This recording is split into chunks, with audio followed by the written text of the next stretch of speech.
And as we prepare to make that choice, I think we can take lessons from our history.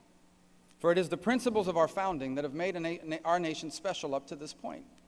And they also happen to be the principles that our party should always be about, whether it's at the local level, the statewide level, or the presidency or the Congress.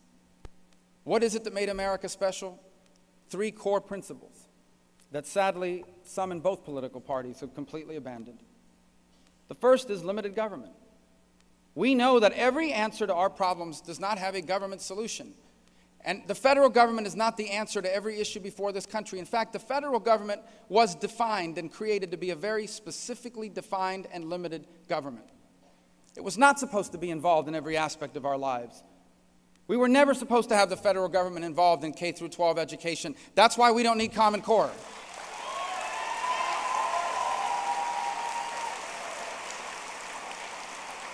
The one thing our federal government must do, and only our federal government can do, is provide for the common defense, the national security of the United States. But today,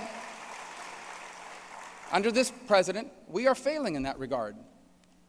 $1 trillion in defense cuts await us. And what does that mean in practical terms? The smallest and the oldest Navy and Air Force ever. 40,000 positions slashed over the next 2 years from the Army. And a time when the world is more dangerous than it's been in my lifetime. A lunatic in North Korea has dozens of nuclear weapons.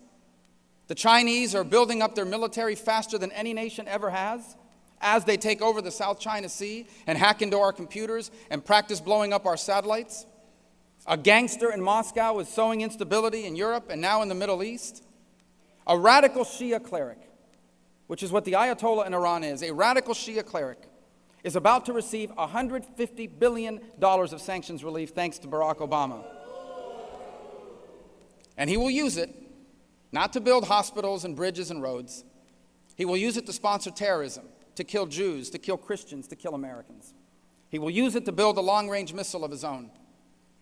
And he will one day use it to buy or build a nuclear warhead.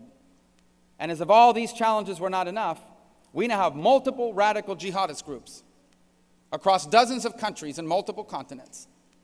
And in the face of all these threats, we are gutting our military capability. And that is why one of the first things this party must always be about is we must be the party of a strong national defense.